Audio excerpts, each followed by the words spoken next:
Welcome to Columbros, the podcast where bros talk about Columbo. It's our Columbo rewatch podcast, and on this episode, we have The Greenhouse Jungle. I'm your host, Jeff Grubb, joined by Mike Minotti. Mike, how's it going? It's going pretty good. I hope nobody gets murdered. I think that's very unlikely, Mike. How often does that happen on a TV show? You're right. At least it's one thing when it's the cop shows. It would drive me crazy. And like Monk, when he wasn't a cop anymore, and like, well, he still has to solve murders, so he would just like be on a plane, somebody would get murdered on a plane. He'd go to a hotel, someone would get murdered in the hotel. It's like, man, this is bad. Somebody should do something about this. It always bothers me in like a book series too, where it's like Robert Langdon is always going to get involved in some sort of weird mystery involving art and history and all this stuff. And by the time I'm like a few chapters in, I forget about that. But whenever I'm starting, it's like, that's dumb. Why? Like, just use a different character. I don't know. All right. So, hey, this is Columbo, so it's going to be a Columbo episode. There is going to be a murder. It's going to happen at some point in this episode. It happens a little bit later than I was expecting, frankly. Yeah, you're right. One of the later for a good while, nobody dead. Nobody dead, and Columbo's still hanging around, and they even like acknowledged that at one point. But yeah, should we just get right into the recap? Absolutely. All right, let's start here. The show opens with a sleeping aristocratic woman who wakes up to answer a phone call. This is Mrs. Tony Goodlin. Her name is Kathy Goodlin. She picks up the phone, and on the other side of the phone, a man with a gravelly voice answered. We find out later that this is Jarvis. He says to Mrs. Goodlin that she shouldn't go anywhere. Her old man has bought himself some trouble. If he pays up, there will be no hard feelings. Jarvis says through a phone that he's holding with a handkerchief to avoid fingerprints, I suppose. She gets off the phone and out of bed to look for Tony. She searches through a drawer that has a handgun in it. I wonder if that gun belongs to Chekhov, Mike. Do you think it does, maybe? No, Chekhov would never leave a gun laying around. No, of course not. It would have to go off later then. Yeah, right. That's, again, not going to happen. Of course, she rifles right past the gun and then finds a little black book with phone numbers in it. And immediately it's like, She doesn't seem too concerned about this. She doesn't seem that concerned. She's more confused than anything. More confused and skeptical, and she's like, I bet I'll figure out what's going on here. And one of her plans to figure out what's going on here is to find a number in this little black book and call it up. Mrs. Goodlin calls a number for one of Tony's former receptionists to ask if she is with him. She seems to be pretty keen to Tony's supposed extramarital affairs, but Miss West, who is the receptionist, hasn't seen Tony. When halfway through explaining this, she just hangs up. Like Miss Goodlin just hangs up on Miss West there as she's trying to explain herself. Again, like just acting very brashly, but in a weird way. I don't know. I was off put at first. I'm like not sure what to make of Kathy Goodlin at this point. Yeah, Kathy is just kind of clearly immediately portrayed as this somewhat offbeat character. Yes, absolutely. So she hangs up immediately and calls a man who turns out to be the Jarvis that she was on the phone with previously, only this time, Jarvis doesn't have a gravelly voice. He has a very posh accent and is acting mostly friendly, at least in the first couple of sentences there. Jarvis says that if the husband doesn't come home within an hour, that Mrs. Goodlin should call the police because drunks and errant husbands are the speciality of the police. Of course, this was the 70s, so their specialty was actually brutalizing people. I believe that's yeah. But right after that, they minored in the drunks and errant spouses. Sure, and all it's that. good to have a hobby. Yeah, absolutely. Yeah, exactly. Jarvis does say something there at the end that I was like, what's going on here? He signs off their phone call by saying, "It was a pleasure to see you so upset," and then hangs up the phone. Again, people just throwing me off here at the beginning. Because at first it's like the tone between Jarvis and Kathy. They say some like antagonistic things, but it's kind of like friendly, like me and you messing around with each other. Right. Then and it becomes clear in the episode. Oh, they hate each other. They fucking hate each other. They're enemies. Yes. After they hang up, though, we keep the camera on Jarvis. He turns to someone else and says that things are going as planned. It turns out that Jarvis is talking to the only Tony Goodlin himself. But Tony is upset with Jarvis for being so rude to Kathy. He says, "I told you to knock that off." Jarvis says, "Why do you insist on being in love with a wife who spends all of your cash on some skiing instructor?" And then Tony says, "Maybe I fool around a bit myself." And Jarvis responds by saying, "You only do that in self-defense." Uncle Jarvis says that Tony is too weak to do what is necessary and he pulls out a gun to show him exactly what needs to be done. At this point, I'm like, okay, so this is going to be one of them convoluted murders, huh? I'm like, there's already a lot of stuff happening here. And that turns out to mostly be the case. What were your expectations at this point, Mike?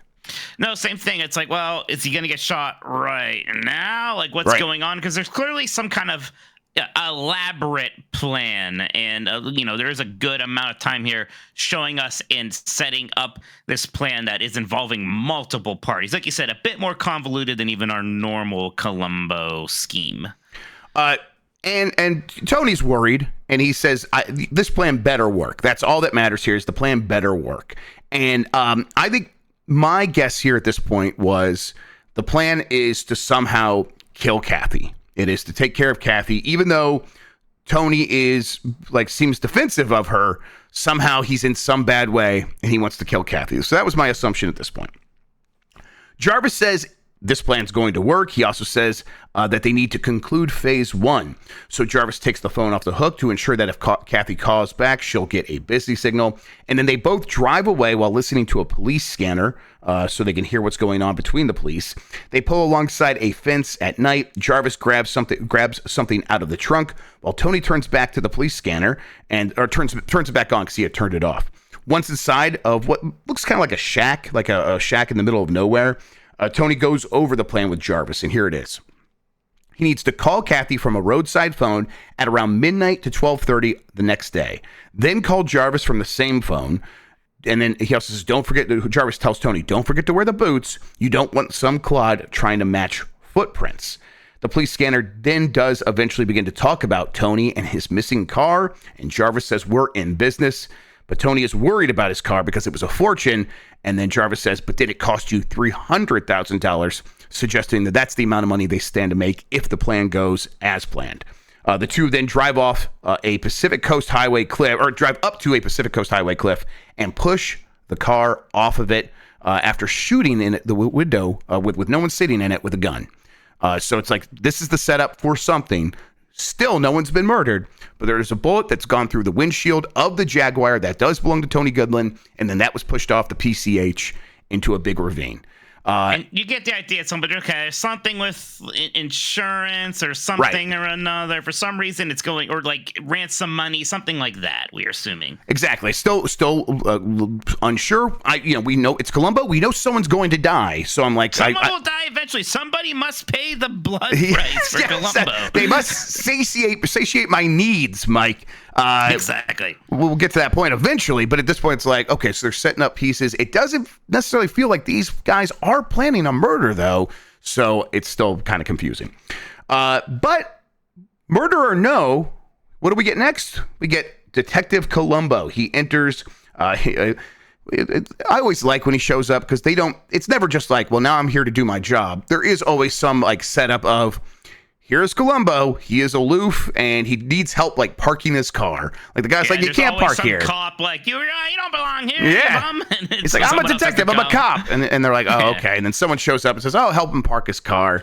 And this person who does show up is named Frederick Wilson, Detective Frederick Wilson, who's been waiting to brief Columbo, and he is very enthusiastic and begins telling Columbo all kinds of stuff, including that there are skid marks leading to the wreck in the canyon.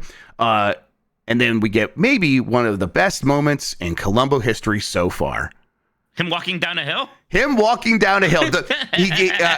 Wilson shows him the fastest way down the canyon, and Columbo's like, does the like, whoa, like his eyeballs popping out of his head when he looks down the hill. And Wilson starts going down. Columbo follows, and he just he does the thing where it's like he can't stop himself. He starts going so fast, and so he just starts sprinting down a hill to the point where his legs can't keep up, and he eats shit. It's incredible. Yeah. I love this show, Mike. Thing or something. It's just like, Peter Falk is just falling down a hill, falling down that building. Right. You're right, though. It's not a stunt double. It's Peter Falk. He's just fucking falling. I think I recognize the hill from the Universal Backlatorium. I think I know that hill, actually. I did watch this moment a couple times. I'm like, wait, how did they do that? And it's like, no, Peter Falk is just straight up running down the hill. And maybe, the camera's angled a little bit to like make it more extreme. But that is just that man falling down really hard into the dirt. Maybe they got some pillows under those. Just eating it. Yeah. Just eating it. I mean, they probably found ways to soften it, but no, that's him. All right. Anyway, he does do his own stunts, and then the detective does help Columbo by going over the facts, and he has a theory himself. He says Mr. Goodland was halted by a gunshot into his vehicle, so he stopped. Then he was forced out of the car, and then the car was pushed down the hill to hide the fact that he was taken by someone or someone's unknown. Wilson said he's also requested to work alongside Columbo, which at this point I'm like, we haven't had a lot of this, but there's sometimes some cops that have been like, try to meddle a little bit. What were you thinking at this point? So, it's kind of like, oh yeah, I've been putting the case up, you don't mind. And Columbo's kind of like, oh no, I don't mind. And you can tell he's maybe not super happy with it. It's interesting because, a lot of times in these kind of shows, you do have, two people working together as partners, and that's not Columbo. He's always flying solo. So it is interesting to see, like, okay, what does it look like if Columbo has a quote unquote partner for a case? And they very quickly set up this character to be a foil, right? This is the new guy, and he's got these newfangled techniques and gadgets and gizmos and everything. And he's also a little bit starstruck by Columbo. He's like, you're a star. You're like, you're becoming a legend in the department. And Columbo goes, oh, what do you mean? And he's like, oh yeah, the captain or whatever says all this stuff about you. He's like, I wonder why he said that. I wonder why he says that. And Columbo's downplaying it, but the guy's clearly smitten with Columbo, but you're right. He's also doing things his own way, using technology, trying to have the best tools, and that will play into the murder later. They're going to work together, but we're going to jump real quick over to the Goodland home, where Jarvis, I wrote down here, is being a sassy bitch. Yes! He's saying that he can't help pay a $300,000 ransom. He says, even I cannot afford that. Columbo shows up to the Goodlands to jump into the middle of this. Columbo mentions that they found the car smashed up in a canyon and with a bullet hole in it. Kathy no-sells it. Not much of a reaction from her at this point. Again, I think we're like, I'm not sure what we're meant to take away at the audience at this point. Eventually, we do find out exactly what's going on here and how complicated these people's lives are. But it's like Columbo also doesn't really know what to make of it, but he's definitely curious about it. What were you thinking at this moment? Right, yeah, because I forget if this is when the boyfriend shows up also in this very scene. Soon after this, but not right at this moment. She's just very open about it. It's like there's nothing to hide here. Yeah, yep. This is the person that I'm having an open affair with, and it makes Columbo visibly uncomfortable. And again, yes. When these can't meet her eye after that. Yes. Right, exactly. And when these things, are happening, you're trying to look for suspects and people with weird motives. Well, now here's, the cheating wife and her lover.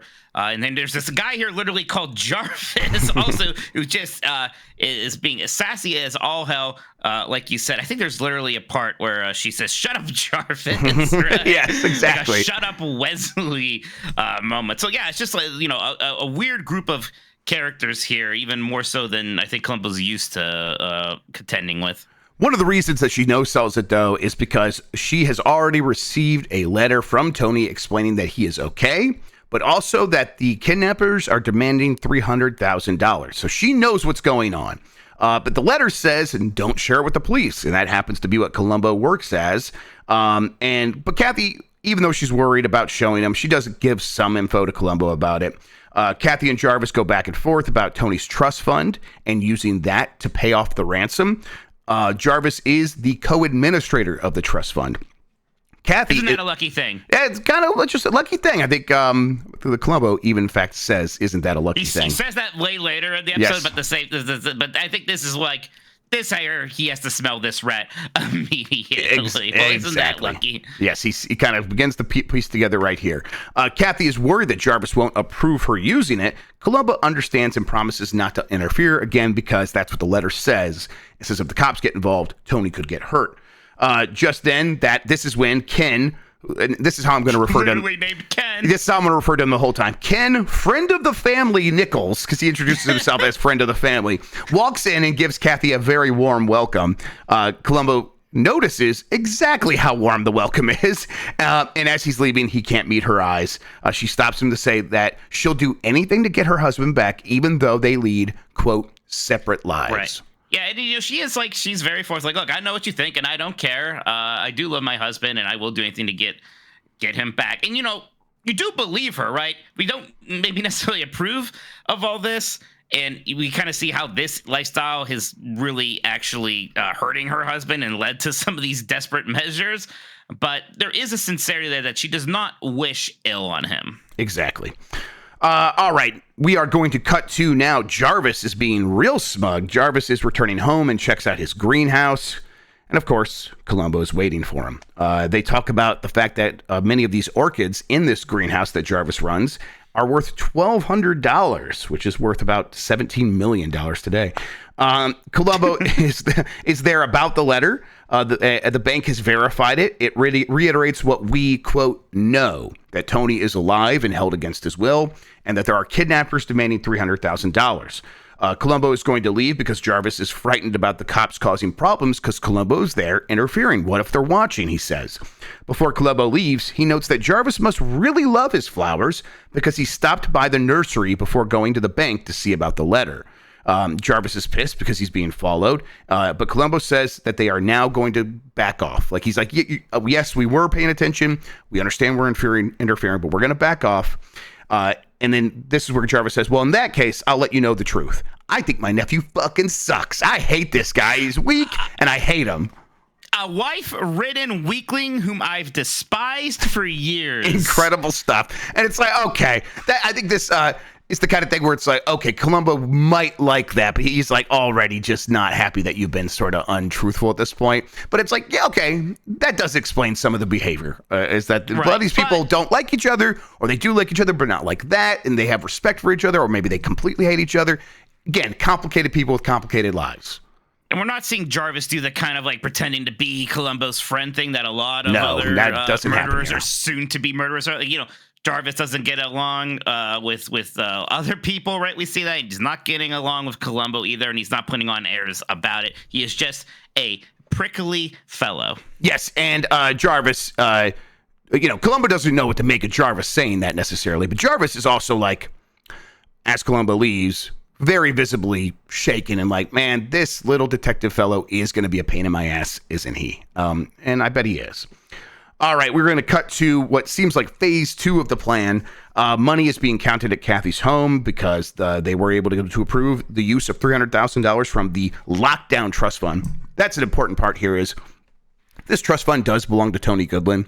It is his money, but it's airtight that he cannot get more out of it than his allowance. He gets a certain amount of money out of the trust fund at a time, and he can't get more of it, and he wants more of it for whatever reason. And it seems like they might even be willing to kill to get it, although that hasn't happened yet. Let's see here. Ken, friend of the family Nichols, is holding Kathy's hand. Fuckboy Ken. Fuckboy Ken. Jarvis is watching from the side of the room. Columbo, meanwhile, is eating by a nearby unmarked van outside. Frederick Wilson says that the other cops don't understand why Columbo, a homicide detective, wants to stay on the case. Before Columbo can answer, the surveillance van notes that someone is calling Kathy. Tony tells Kathy to send Jarvis to a gas station with the money. And this is Tony on the phone talking to Kathy. Pretend to be his own kidnapper. Pretend to be kidnapped. And yes, exactly. And he says, the money needs to be there. Have Jarvis go there. Let's see, where was I? Right here. Ken, friend of the family Nichols, fuckboy Ken, wants to go be a hero, but Jarvis tells him to fuck off. Jason, Ashling our need is our hero. Yeah, exactly. Columbo gets in a car with Wilson and the other cops to follow Jarvis. At the phone booth at the gas station, Tony gives Jarvis more directions. Columbo's car is still following. Columbo and the cops pull over to watch what happens from pretty far away. Wilson pulls out a huge telephoto lens camera to watch from a distance. He bought it with his own money. Columbo says, "You must be a bachelor," which I like that line quite a bit. That was very good. That's what you said to me when I was talking about my 68-degree AC. Exactly, 100%. Wilson takes pictures of a man in a nylon mask coming to take money from Jarvis. He comes down a hill. Comes down from a hill, so he's very visible. Like, you can see him from far away if you have the technology, which they do. While Columbo and his crew examine the footprint, Wilson wants to take a 3D picture, which is a new technique of the footprints. Tony hops into Jarvis's trunk with the money. Columbo catches up with him to pull him over and ask him what happened. Jarvis said he couldn't see anything with the perp wearing a mask, but he wants to talk about the rest tomorrow. And that's how he explains it to Columbo. Columbo says, we must seem pretty inconsiderate, and Jarvis doesn't appreciate the implication because he's like, oh, we must seem inconsiderate, like when clearly Jarvis is the one who doesn't seem to give a shit about any of this. Right. Jarvis drives away, takes Tony, who is in the trunk still, back to the shack. They are both excited about getting the money, but Jarvis hates that Tony is going to use this money on his wife. And so phase 3, cut to Jarvis, phase 3, which is Jarvis fucking shoots him. He just kills him. Yep. He says he hates that you're weak and you're going to use it on this wife who doesn't love you and she's fucking the skiing instructor. I despise you. So I'm going to take all the money myself. So there's our murder. Jarvis's only family member. Yep. Some cold shit. And took a while to get there, but there you go. There's your murder. I mean, you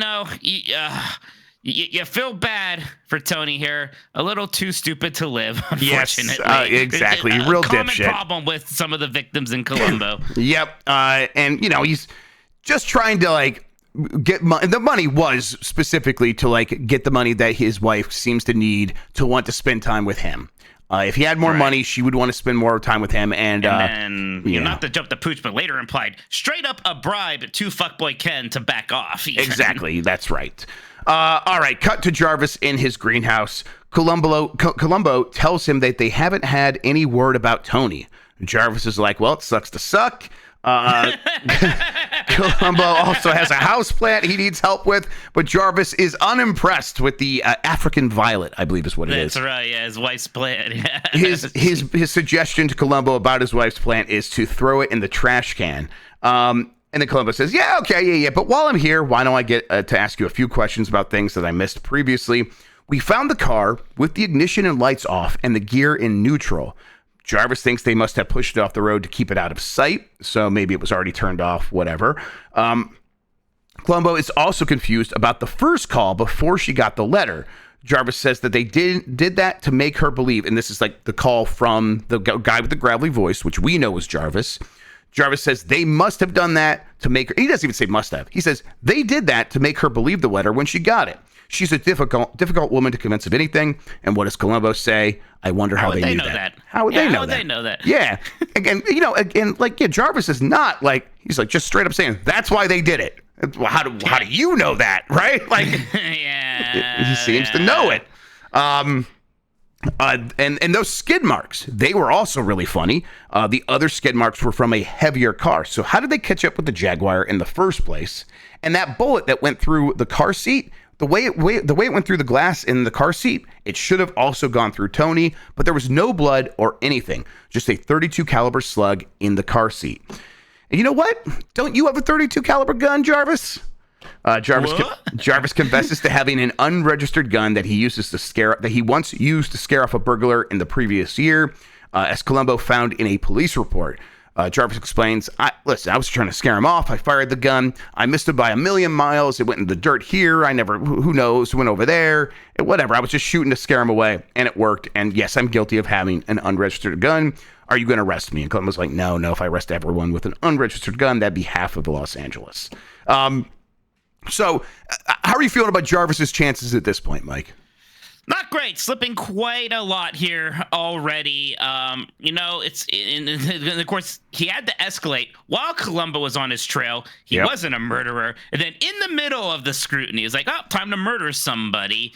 So just pretty sloppy stuff here. I am not liking his chances. Yeah, and you could tell that this is fully now Columbo goes on the hunt because Jarvis is getting frustrated because he's got a lot of questions about why are you here? Why are you asking this? And Columbo's about to do the thing where he's like, and those skid marks. And then he's like, oh, this plant, look at this flower over here. And Jarvis just isn't having any of it. He goes, what about the fucking skid marks? Come on, man. And it's like, well, you know why Columbo's doing that, sir? He wants you to get off kilter, and he immediately does so. Let's see here. Yeah, so Columbo's doing his evasive little dance here. He ignores the questions from Jarvis, and Jarvis is getting extremely annoyed. The pictures are from Wilson, and he has pictures that are from the exchange that Wilson took with his telephoto lens, and they show Tony in his mask, although they don't know it's Tony. getting the money from Jarvis. Columbo said they were watching from the bottom of the hill, and they don't show much, which is funny. Jarvis is pissed that Columbo won't just say why that is funny. He does take his time. He says, well, why would the kidnappers choose such a visible location that could be photographed from a half mile away?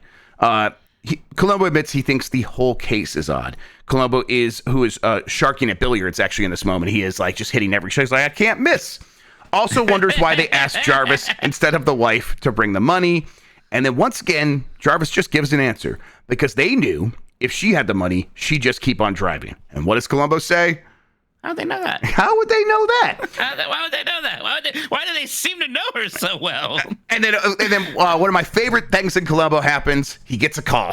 Columbo gets a call at someone else's house. Always happens. I love it every time. I love the idea that Columbo, wherever he goes, has to look up that place's number and then give it to the station in case he gets called. Yep. Man, people must have been relieved to get cell phones. Yeah, right. Exactly. This was happening constantly in Columbo's life. He receives a phone call at Jarvis's house, and Jarvis says, we've got some very bad news. They found your nephew's body. He's been murdered. Wilson tells Columbo that the bullet was fired directly into the heart from close range. The body also suggests the murder occurred 12 hours earlier. This is, of course, Columbo at the scene now. He went over to go see it. Wilson orders an autopsy and notes that there are 3 plates, 3 cups, 3 brands of cigarettes sitting around the table. According to Wilson, it's obvious that 2 people were beside the victim. Columbo says, yeah, that's awfully obvious. It's the most obvious damn thing I've ever seen. Most obvious thing he's ever seen. Absolutely. All right. Let's cut back over to the mistress, Miss West, I believe was her name. She says that the secretary, right, that Tony Goodland was apparently seeing. Well, she says that the wife didn't know what was really going on. She's explaining this to Columbo. Tony would only come over to make the wife jealous, and then they would just talk the whole time. He talked about going broke from his allowance from his trust. Miss West is about to say something else, but then she clams up. Columbo gets her to tell him about the conversation that they had. Tony was upset about Ken and his wife, Ken, the fuckboy, but then he suddenly said things were going to be okay because Ken agreed to go away if he got $50,000. But Tony didn't want to tell Miss West where he was going to get the money from. Columbo pounces on this, though, and asks if she thinks he would have faked his kidnapping. If he did, then whoever helped him might have killed him. But Miss West doesn't know. And when Columbo leaves, she gets out her phone and calls a number and says, am I speaking to Mr. Goodland? So she calls up Jarvis. What are you thinking in this moment? Well, for one thing, it makes Kathy seem even more unlikable because this is like, well, there's just 2 assholes cheating on each other. And it's pretty clear that she was the one cheating first. And then Tony got insecure. It's like, oh, yeah, I'm doing that, too. And actually just felt like shit. Tony actually just had real genuine feelings for his wife and was really broken up about her just sleeping around everywhere. And ultimately, that's the impetus for all of this tragedy that unfolds. All right, cut to Kathy on the boat. She is just on a boat, and Columbo once again shows up to talk to her. Says it's been hard to find her. Columbo notes that Kathy's car was gone around the time that Tony was killed, and so he's just checking up on things. She's, of course, like, oh, so you're investigating me for murder. But, of course, I didn't do that. I was just out driving with Ken.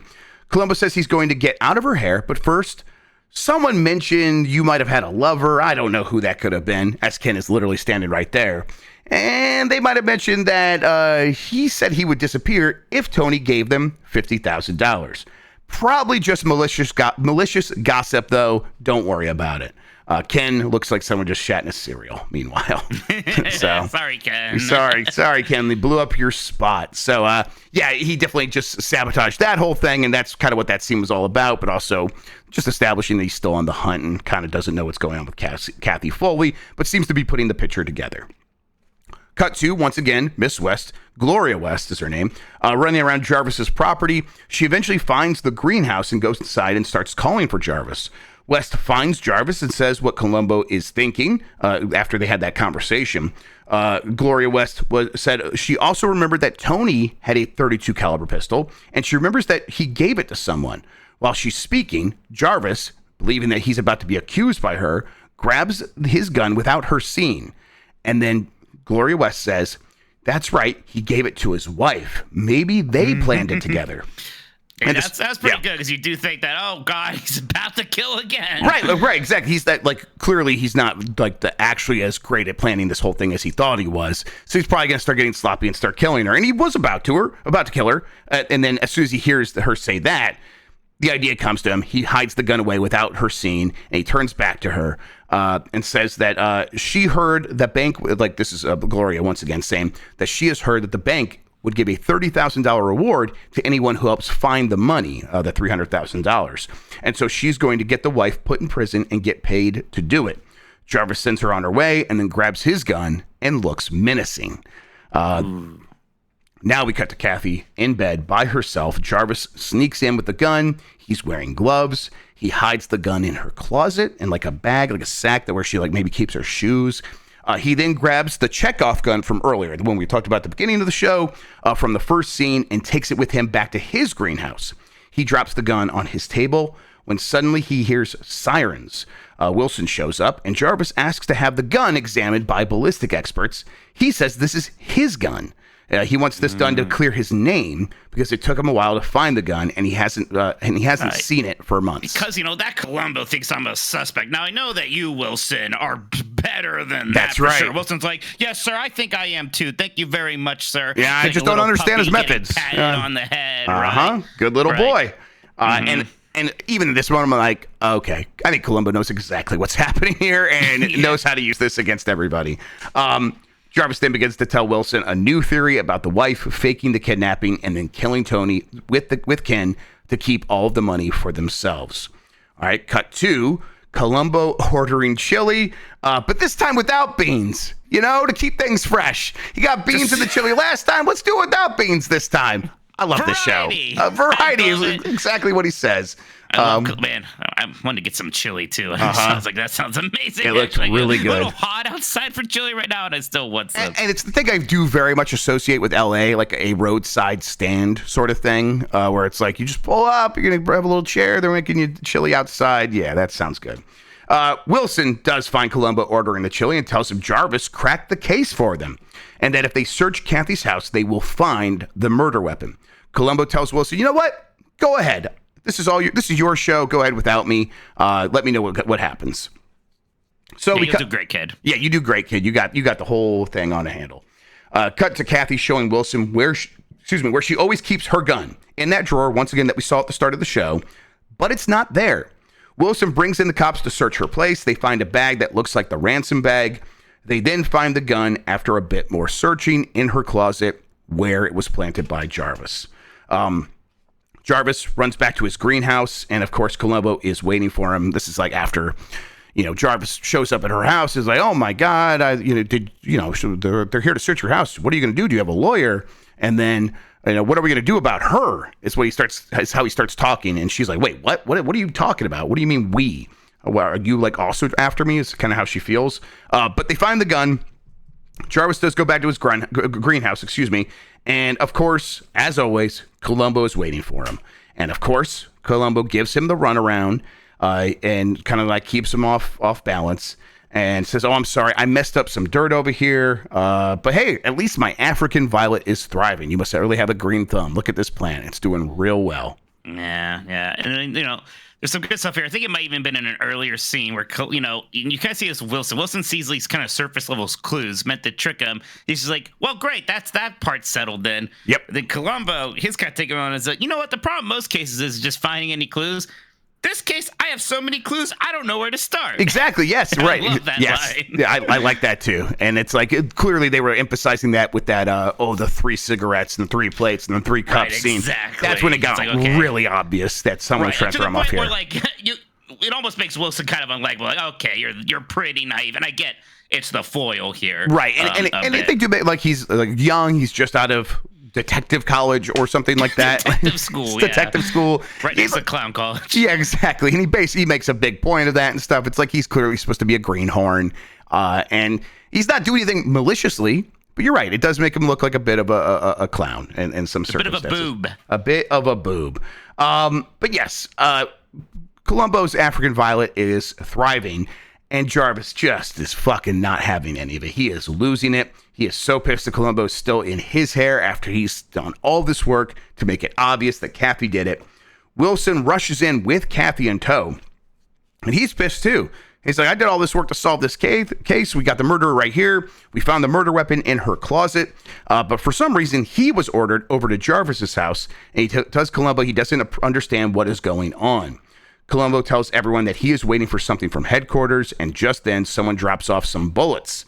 The bullets fired into the car and into the victim. So 2 bullets, the one that was fired into Tony's heart from close range, and the one fired into the car earlier when they were setting up the car to go off the hill. They found 100% both bullets were fired from the same gun, and that was the gun that was found in Kathy's house. So not looking great for Kathy. Columbo, though, doesn't seem concerned, because Columbo has a 3rd bullet, also proven to be fired from that same weapon, the murder weapon found in Kathy's house, that was the same one that fired the bullet into Tony's heart. Mr. Goodman, I just don't know how you're going to explain this. And then, Jarvis Goodman says, but why should I have to explain? And then he realizes, wait, a 3rd bullet. And he sees where Columbo has been sitting, the dirt that he's been messing up. And Columbo goes, that's right. That's what I was doing. Columbo used a metal detector as he got an idea from Frederick Wilson, who uses all these gadgets. Newfangled new gadget techniques. Yes, Columbus never used a metal detector before, and he got the idea from him because they were using a metal detector to find the gun at Kathy's house, and he used the metal detector to find a bullet in the pile of dirt in the greenhouse where Jarvis says he was firing to scare off a burglar with his .38 in the year prior, and he says, I don't know how you would explain this bullet being here with that gun that was in Kathy's house. Wilson arrests Jarvis. Columbo drives Kathy home. But first, he's got to get his African Violet. Yeah, there it is. Full bloom, baby. Full bloom. It's pretty satisfying conclusion, I think, to this I agree, one. yes. It ties in a lot of things. It ties in the angle with Wilson and Correct. the technology. We had a lot of things going up to the gun to the point where it was almost confusing, but it still does come together and make sense. It's the payoff, right? If the payoff is good, like then everything, and if the payoff pays off all of the threads, then it's really good, and that's clearly what they were doing here. So I was pretty impressed by it too.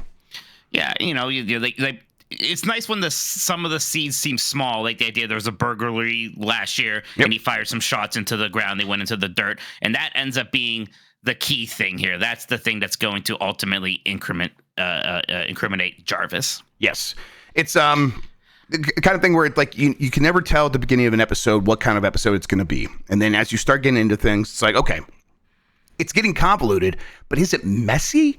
And I'm like, it never quite felt messy. It's like, I think they have a handle on what's going to happen here. I just can't. I don't know exactly how it's all going to play out, and that's fine as long as it all pays off. And so then when we get to that end in that last scene, and it's like, okay, that's why Wilson was here. That's why we had all those conversations in the greenhouse. That's why, Kathy being cold, being who she was, all that stuff played into what happened in the end. And Kathy, who clearly still cared about her husband, but didn't fully, just didn't want to be that with him.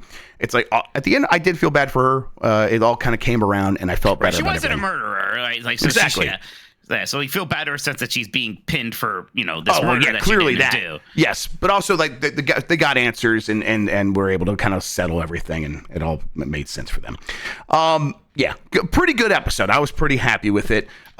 Do you want to put it in the ranking of episodes that we have here, where we have at the top, Suitable for Framing at number 1, Murder by the Book at number 2, Etude in Black at number 3, Lady in Waiting, Blueprint for Murder, Death Lends a Hand, Short Fuse, and Dead Weight. And of course, this is Greenhouse Jungle. Yeah, it's kind of middling in that I enjoy every Columbo episode, right? Yes. So a middle Columbo episode is still a very good time for me. It's probably somewhere in that middle area. It's not transcendent. It's not like, It's not transcendent. There's some, there's fun stuff. I think the Wilson dynamic is interesting. I'm glad it's not a permanent addition to the cast. I think the character shows up here and there sometimes, but it's not like, Columbo has a partner now, forever and always. He seems like the kind of character that should show back up when they have a use for him in the story, and clearly he was used here very effectively. So, and I like him. I thought it was good. Yeah, I'll let you figure out the actual place, but somewhere in that middle. Yeah, I think I would probably put it above. Okay, so we have Murder for the Book is number 2, Etude in Black is number 3. I think let's go down to Blueprint for Murder and Death Lends a Hand, and I think I would put it just above Death Lends a Hand. Yeah, I don't think I put it above Blueprint for Murder. Yeah, that's where I'm at right now. Blueprint for Murder. I do too. And I I think this is like a really good sort of middle of the pack episode. But even that's kind of got it near the bottom half for us right now. So yeah, that from the bottom now, Dead Weight, Short Fuse, Death Lends a Hand, then The Greenhouse Jungle, and then Blueprint for Murder.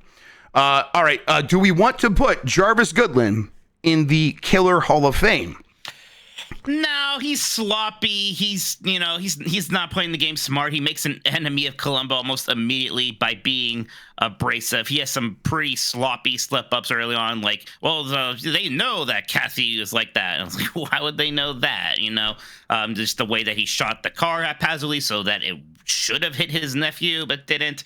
No. His best move was at the end. The gun swapperoo was pretty smart, and it almost worked out for him. He really did just get caught up by the unfortunate fact that he happened to have a spare shot bullet in his greenhouse. But no, not a Hall of Fame killer for me. Yeah, I think he is very good for what he is, right? Where it's like you have to have a different kind of killer all the time. They can't all be like playing the game with Columbo.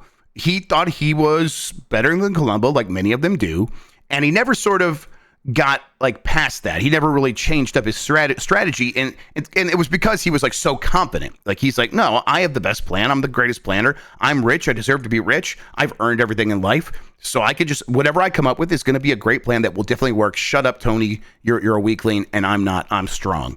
And then the only reason he was actually able to do anything is because he got lucky and something fell in his lap with the Kathy situation. So it's like it very, very much speaks to this is not someone who is very smart and strong. This is someone like a lot of these guys, just lucky.